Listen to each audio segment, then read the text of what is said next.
সকলো সময়তে কেনেকৈ সুখী হৈ থাকিব পাৰি। মনটো যেতিয়া বেয়া লাগে তেতিয়া কি কৰা উচিত? আজি ভিডিঅ'ত আমি ইয়াৰ বিষয়ে আলোচনা কৰিম। আহকচোন তেনেহ'লে ভিডিঅ'টো আৰম্ভ কৰোঁ। কেতিয়াবা আমাৰ মনটো বেয়া লাগে, একো কাম কৰিবলৈ মন নাযায় আৰু যেতিয়া কোনোবাই কিবা এটা কয় আমাৰ খং উঠে। মনটো বেয়া লগা বাবে আমি বহুতো নেতিবাচক কথাও চিন্তা কৰোঁ। ই আমাৰ দিনটোত প্ৰভাৱ পেলোৱাৰ লগতে আমি আমাৰ কামবোৰ সময়ত সম্পন্ন কৰিব নোৱাৰোঁ। দিনটোৰ বাবে আমি নিজক মানসিকভাৱে প্ৰস্তুত কৰা উচিত। কিন্তু ই কেনেকৈ সম্ভৱ হ'ব পাৰে? যেতিয়া আমাৰ মনটো বেয়া লাগে তেতিয়া আমি এনেধৰণে কৰি চাব পাৰোঁ।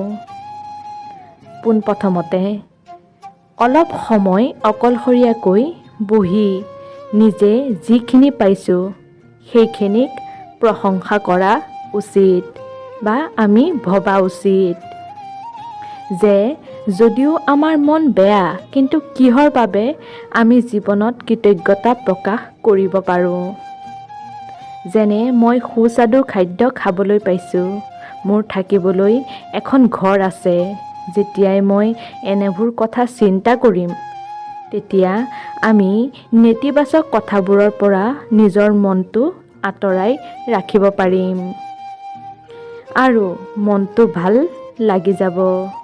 সেয়েহে নেতিবাচক চিন্তা কৰিবলৈ আৰম্ভ কৰিব লাগে। যেতিয়া আমাৰ মন বেয়া লাগে সেই সময়ত এই কথাটোত মন নকৰি নিজৰ চাৰিকাষত যিখিনি পাইছোঁ তাক অনুভৱ কৰিব লাগে। কাষত পোৱা সকলোবোৰ বস্তুত চকু ফুৰাই প্ৰতিটো বস্তুৰ বাবে কৃতজ্ঞতা প্ৰকাশ কৰা উচিত। ভবা উচিত আমি কেনেকৈ সেইসমূহৰ পৰা আনন্দ পাইছোঁ আৰু উপভোগ কৰিবলৈ পাৰিছোঁ। সেয়েহে আমি ভাবিব লাগে।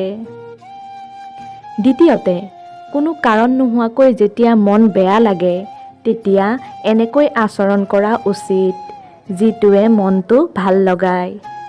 হয়তো মন বেয়া থাকিলে ভাল কিবা আচৰণ কৰিবলৈ সাধাৰণতে মন নাযায়। যদিও এনে কিছুমান চেষ্টা কৰিব পাৰি। আপুনি যদি বিচাৰে এজন ইতিবাচক ব্যক্তি হ'বলৈ, নেতিবাচক কথাবোৰ মনলৈ নানিবলৈ, তেন্তে কিছুমান ইতিবাচক কাম কৰক। যিবোৰ কাম কৰিলে আপোনাৰ মনটোত শান্তি প্ৰদান হয়। এনে এক কামৰ কথা চিন্তা কৰক যিটো আপুনি কৰিবলৈ পালে বহুত আনন্দ অনুভৱ কৰে। কোনো ব্যক্তিৰ লগত কিছু সময় কথা বতৰা পাতক, ইতিবাচক চিন্তাৰ প্ৰচাৰ কৰক আৰু অন্য এজনক কিছু সহানুভূতি আৰু প্ৰেৰণা দিবলৈ প্ৰয়াস কৰক। তৃতীয়তে, আপোনাৰ জীৱনত থকা যিসকল মহত্বপূৰ্ণ ব্যক্তি তেওঁলোকৰ কথা ভাবক। সেই সময়ৰ কথা চিন্তা কৰক যেতিয়া কোনোৱে আপোনাক সহায় কৰিছিল, যাৰ বাবে আপুনি নিজক সৌভাগ্য অনুভৱ কৰে। সেইসকল লোকক অন্তৰৰ পৰা এক ধন্যবাদ যাচক। আপোনাৰ মনত তেওঁলোকৰ প্ৰতি থকা অনুভৱক প্ৰকাশ কৰক। এনে কৰিলে সেই ব্যক্তিজন সুখী হোৱাৰ লগতে আপুনি নিজৰ বিষয়ে ভাল অনুভৱ কৰিব আৰু ই আপোনাক আনন্দও দিব। চতুৰ্থতে, কিতাপ পঢ়াৰ জৰিয়তেও আমি নিজৰ মনটো সলনি কৰিব পাৰোঁ। এতিয়া যিহেতু ইণ্টাৰনেটত বিভিন্ন কিতাপ উপলব্ধ, ই অতি সহজ উপায়। ইয়াৰ জৰিয়তে নতুন কিবা শিকাৰ লগতে মনত প্ৰশান্তি লাভ কৰিব।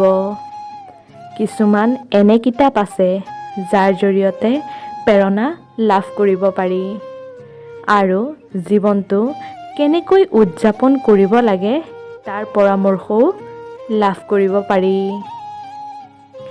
এনে কিছুমান কিতাপ পঢ়াৰ অভ্যাস গঢ়ি তোলক যিয়ে ব্যক্তিগত বিকাশত সহায় কৰে, যাৰ জৰিয়তে আমি যিকোনো সময়ত শক্তিশালী হ'ব পাৰোঁ। পঞ্চমতে, আমি যেতিয়া অন্য লোকৰ সফলতা দেখোঁ বা একেধৰণে কৰা প্ৰচেষ্টাৰ পাছতো অন্য লোকক আগবাঢ়ি যোৱা দেখোঁ, আমি দুখ অনুভৱ কৰোঁ, মন বেয়া লাগে। সেয়েহে সদায় আপুনিও নিজে কিমান দূৰ অতিক্ৰম কৰিলে, কিমান আগতকৈ অগ্ৰগতি কৰিলে সেইসমূহক মন কৰক আৰু কৃতজ্ঞতা স্বীকাৰ কৰিবলৈ চেষ্টা কৰক। যেতিয়া এনে কৰিব আপোনাৰ মন কোনোদিনে বেয়া নালাগে, কিয়নো আপুনি বুজি পাব আপুনি কিমান প্ৰচেষ্টা কৰিছে আৰু সফল হৈছে। গতিকে এনে কিছুমান সৰু সৰু পদক্ষেপে আপোনাৰ মনটো ভাল লগাব পাৰে আৰু আপুনি সুখী অনুভৱ কৰিব পাৰে।